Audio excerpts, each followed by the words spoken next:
Hey guys, Elijah here. Isometric games have this weird superpower where they don't need flashy cameras or cinematic angles to pull you in. They just drop you into a world, give you space to breathe, and let the story creep up on you when you least expect it. Indie devs, especially, have been absolutely killing it in this space.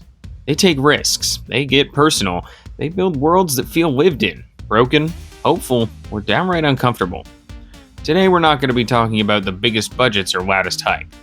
These are 10 essential indie isometric games that every fan of the genre genuinely needs to experience at least once.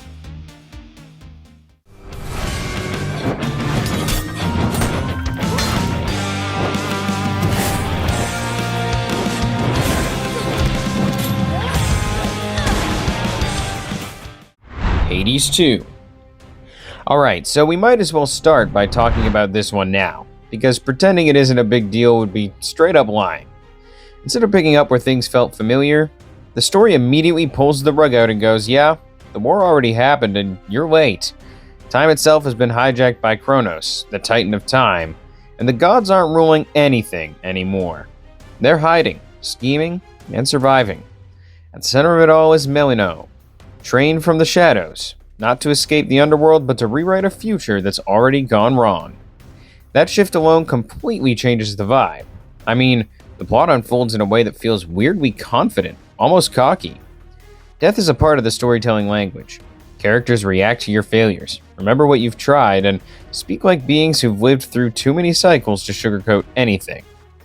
If you've played this, you could agree with me that the mythology feels thicker this time, heavier, more tragic, but also strangely intimate.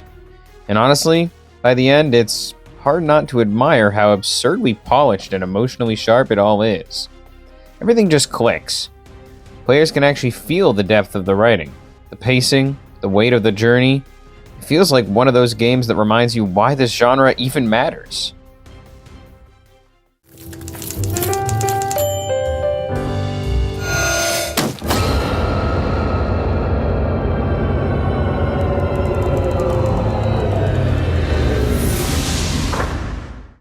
Death's Door. Switching gears a bit, because this one sneaks up on you way harder than you expect. On paper, it sounds almost cute. You're a crow, you reap souls. You punch in, punch out, do your job, no questions asked. And then everything breaks the moment one soul gets stolen. That single theft pulls you out of the bureaucratic afterlife and into a world that was never supposed to exist. A place untouched by death, where creatures don't move on, they rot in place, growing warped, greedy, and powerful because nothing ever tells them it's time to stop. The story has this dry, almost sarcastic tone on the surface, but underneath it's quietly bleak. Death here is like routine. I think what's terrifying is immortality without purpose. Crows feel less like grim reapers and more like exhausted office workers holding reality together with paperwork and apathy. As you push deeper and you start to uncover why this system exists, who benefits from it, and why breaking it might be worse than leaving it alone. And honestly, that's where it clicked for me. It's weirdly emotional without ever begging for it. By the end, you'll be feeling compact, thoughtful, and far more memorable than it initially lets on.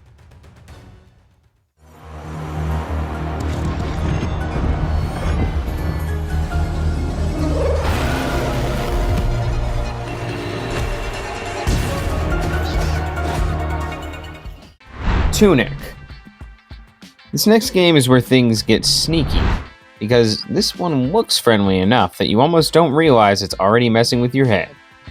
You're dropped into a ruined land as a tiny fox, no context, no explanations, no grand prophecy shoved in your face. The world just exists, ancient and indifferent, full of structures that clearly mattered to someone long before you showed up. The story doesn't unfold through dialogue dumps or cutscenes. It unfolds through absence, forgotten shrines, broken machines, sealed doors that clearly hide something important. You're piecing together a civilization that collapsed under its own obsession with power and eternity. Players around the world praise the brilliance in how the storyline hides inside discovery. Rebuilding the in-game instruction manual slowly reveals that this world was, how it worked, and what role you're actually playing in it. At first, I felt like a simple adventurer, Then I realized that the manual itself is part of the lore, a relic passed down, distorted by time, just like the legends it describes. By the end, it turns into something almost unsettling, where knowledge becomes the real reward and ignorance feels intentional. And yeah, I get why people won't shut up about this one. It's clever without being smug, mysterious without being vague, and quietly one of the most satisfying stories you'll unravel if you give it the patience it demands.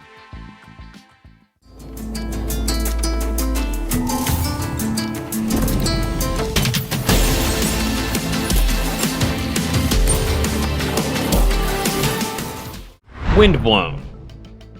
Let's pick up the pace a bit, because this one doesn't wait for you to get comfortable. You're thrown straight into a skybound disaster where your home, the Ark, is literally being ripped apart by a living storm called the Vortex.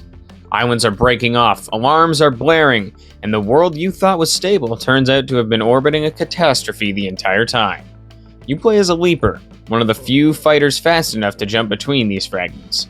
And the story frames you less as a chosen hero and more as a last-ditch response to an extinction-level event. Fallen warriors aren't here just to die and disappear. Their experiences linger, and you absorb them, rebuilding their weapons and carrying fragments of their lives forward.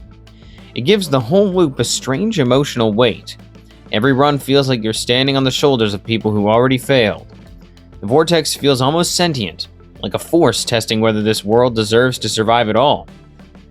By the time everything starts clicking, it's not hard to admire how confident this all feels. Fast, chaotic, surprisingly cohesive, and already way more compelling than most early access stories manage to be. We got 4 problems. We saw their faces. We know their names. Know what they're capable of. Transistor. It's time to slow things down for a second, because this one hits different, and it knows it. You wake up in a pristine, futuristic city already mid-collapse, standing next to a body, holding a sword that shouldn't exist, and realizing your voice is gone. That's it. No panic sequence, no tutorial speech, just silence, colorful streets, and a weapon that talks back to you. You play as Red, once a famous singer in Cloudbank, now reduced to a moving question mark while an abstract force called the Process quietly rewrites reality around you. The story is deliberately restrained, almost distant. Cloudbank feels curated, artificial, like a city designed more than lived in. And as you move through it, you start piecing together how power, control, and identity are baked into its foundations. Transistor itself becomes the emotional anchor. Every voice inside it hints at people who once mattered, choices already made, and a system that decided who gets erased. It's moody, melancholic, and incredibly self-assured in how little it explains outright. Honestly, it feels meticulously crafted, from the music to the art, to the way combat and story blur together. But I think that not everything lands perfectly. The confidence of the story is undeniable. Stylish, cerebral, and haunting in a quiet way that sticks. Shaping the attitudes and urges of a fallible psyche, bruising the tissues of another world. Disco Elysium. Okay, now this is where our list takes a hard left turn and starts asking uncomfortable questions. You wake up on a filthy hotel floor with no memory, no dignity, and a murder hanging in the air like it's been waiting just for you. Revachol is a city that doesn't greet you with open arms. It judges you. Every street feels tired. Every person feels like they've already survived something worse than you, and somehow you're expected to play detective in the middle of it all. But you know the story isn't really about solving a case. It's about piecing together a broken man while the world keeps reminding you why he broke in the first place. Your thoughts argue with you, sabotage you, comfort you, and sometimes straight up lie. Politics, class struggle, regret, addiction, lost revolutions, it all bleeds into the investigation until you can't separate the crime from the city that produced it. Conversations linger, choices haunt you long after you make them. By the time I finished the game, it definitely did not feel like I finished a game. It felt like I lived through something deeply strange, funny, ugly, and honest. People have praised this one for super sharp writing, fearless themes, and an absurd level of confidence. Hold it all together. Nothing really compares. The message is clear. The Nox event is contained. I repeat, the Nox event is contained. What happened here? What's happening here? It's not contained. Project Zomboid. Before we get any further, this one deserves a warning more than an introduction. This game flat out asks you how you're going to die. We're dropped into a quiet suburban slice of Kentucky after everything already collapsed, and nothing about the world is dramatic or heroic. Houses still have family photos on the walls. Stores still have canned food on the shelves, and somehow that normalcy makes it worse. There's no central quest, no savior narrative, just you, a spreading infection, and the slow realization that survival is temporary by design. One bad decision snowballs into panic, injury, isolation, and eventually a mistake you don't walk away from. You start forming routines, barricading windows, listening for footsteps at night, watching the seasons change as the power grid fails and nature starts reclaiming everything. Loneliness becomes part of the narrative. Even multiplayer stories feel fragile, like temporary alliances against an inevitable ending. I just loved how committed it is to consequences. No power fantasy, no shortcuts. People like me stick with it for hundreds of hours, not because it's forgiving, but because it's honest. When it ends, it doesn't feel unfair. It feels earned.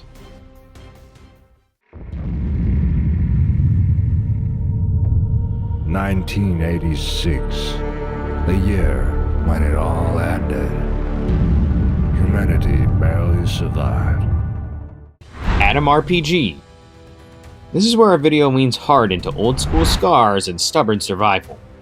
We're dropped into an alternate history where the Cold War didn't simmer down, it ended everything. Nuclear fire wiped out both the Soviet Union and the West, and what's left is a wasteland that feels brutally grounded, not stylized or heroic. You're not some destined savior. You're just another survivor trying to earn a place in a broken world while poking at a conspiracy that might finish what the bomb started. The story thrives on choice and consequence in a very raw way. Conversations define who you are, how people treat you, and whether situations spiral into violence or uneasy compromise. There's a constant tension between rebuilding and exploiting what remains, and the game never tells you which side is right. It just lets you live with the outcome. It's rough around the edges, sure, but there's a sincerity here that keeps pulling you forward.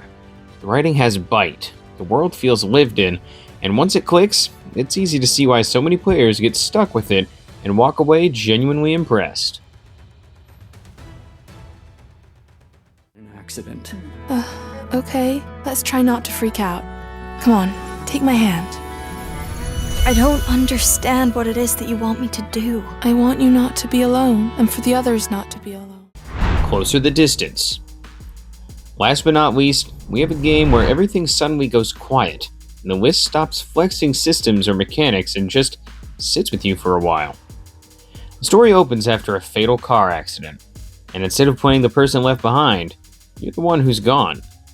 Angela watches over her small town of yesterby as a presence that can't be seen, only felt, nudging the people she loves while they struggle to process loss in their own messy, human ways. There's no villain here, no ticking clock, just grief spreading differently through relationships. Conversations aren't dramatic monologues, they're awkward pauses, half-spoken truths, resentment that's been buried for years, and love that doesn't know where to go anymore. You uncover secrets slowly, not because the game wants shock value, but because grief has a way of surfacing things people avoided saying when there was still time. By the end, it doesn't feel like you completed anything. When I finished it, it genuinely felt like I helped people take one step forward. It takes us through a quiet, sincere, and emotional roller coaster and lingers in a way that's hard to shake. And that's the thing about isometric indie games. Some of these worlds are brutal, some are intimate, some are strange in ways that are hard to explain, but all of them leave a mark. If you're here for stories that respect your intelligence, choices that actually matter, and worlds that don't feel disposable, this genre delivers every time. If you've played a few of these already, you know exactly what I mean. And if some of them are still sitting in your backlog, consider this your sign. These games are experiences worth remembering.